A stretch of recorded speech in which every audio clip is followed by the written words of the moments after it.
What's up, guys? Joe Kehoe here from LePage, ProAlliance, helping you out with all your residential and commercial real estate needs in Bay of Quinte, Prince Edward regions, and beyond.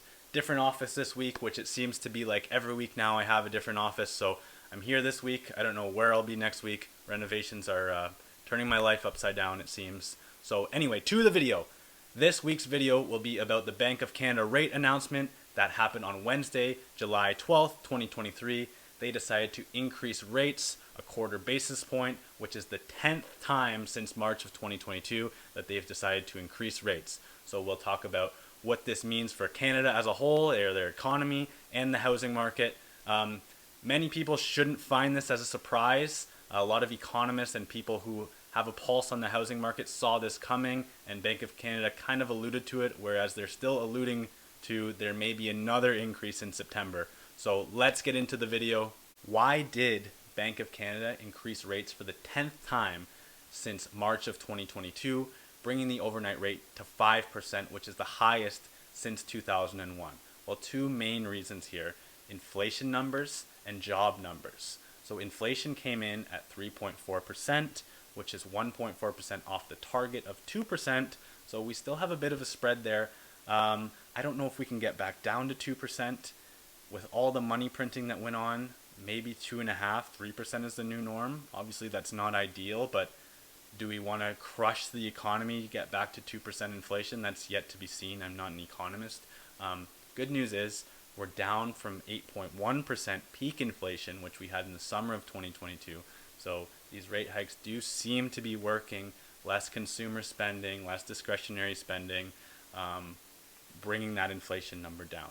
The other big factor is jobs. So 60,000 new jobs hit the market.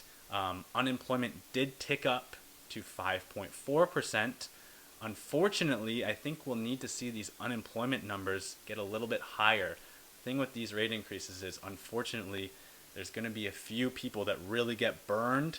That is really going to happen before this is over. So there's people who are going to lose their jobs. There's people who have variable rate mortgages who are going to have to sell their homes. That's just the reality of likely what is going to happen, especially with Bank of Canada leaving the door open for another rate hike in September. What does this mean for you if you have a variable rate mortgage on your primary residence or an investment property or investment properties? Well, your payment just went up again, and you've seen it go up and up and up over the past 16 months. So if you have a variable on your primary residence, you likely have cut your spending, your discretionary spending, because I know if your payments have doubled, your wages haven't doubled. So there's something that has to go. The problem is, what happens when everything's gone and you still can't make your payment? Well, that's where working with the banks come in, and negative amortizations, balloon payments after your term, extending amortizations. The banks are trying to work with customers who are in these situations, and the government is trying to get banks to work with them, because realistically, the bank doesn't want to take your property. They don't want to own your property. They're not in the business of repossessing and selling properties. That's not what they want to do. But at the same time, they still want their money and they still want their profits. So if the government's trying to tell them to work with people, that's fine. But where's that money going to come from? That the interest the bank was going to be making, it has to come from somewhere. So is this going to be government subsidized? That's yet to kind of be seen. Investors, if you have variable rate mortgages on investment properties, you've likely seen your cash flow go away probably before this rate announcement. So I think those will be probably some of the first properties to come to market, those investment properties that were bought maybe on speculation, single family homes that probably weren't cash flowing a whole lot to begin with, that now, you know, you're negative $1,000 or $1,500. Those will come to the market before primary residence, because people are going to do everything they can to keep their home, right? You have a lot of skin in the game. You don't want to lose your home, because what do you do then? You go and rent for $2,500 a month? Like, that's not an ideal situation. What does this mean for our local housing market and the Canadian housing market in general?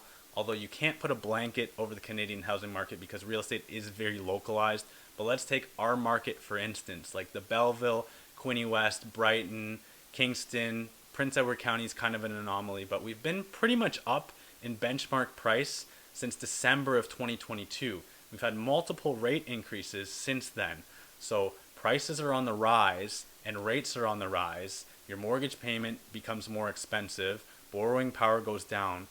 It doesn't make logical sense. But the thing that's driving this is low inventory, right? We're still in most of these markets like around 3 months of inventory, which is like on the cusp of seller's market into balanced market. So you're not seeing a lot of inventory come to market because these people are trying to hold on to their homes, and a lot of these properties that weren't bought in 2022 or 2021, the people have a good amount of equity in it. So it's like, well, why would I sell and give up this mortgage rate to then buy when there's not really that much in the market anyways that I want, and I'm going to sacrifice this mortgage rate unless you can port it. It doesn't really make much sense. So that's what's driving the market, in my opinion, really, like right now at all. It's just supply versus demand. There's still no supply. So if we see some people sell off these investment properties, we're going to see more supply come to market, which will probably soften prices. But without that supply, I don't think we'll see a softening in prices. So there you have it, a quick synopsis and / rant on Bank of Canada rate announcement for July 12th, 2023. Are you a first-time buyer who's waiting on the sidelines, waiting for prices to drop? Are you in trouble, and are you thinking, oh God, what if another rate increase happens and I have a variable rate mortgage? Let me know your comments. Let me know your thoughts. If you have any questions, please feel free. You can reach out to me at my website below, kehoerealestate.com. Would love to hear from you, and we'll see you next week for another video.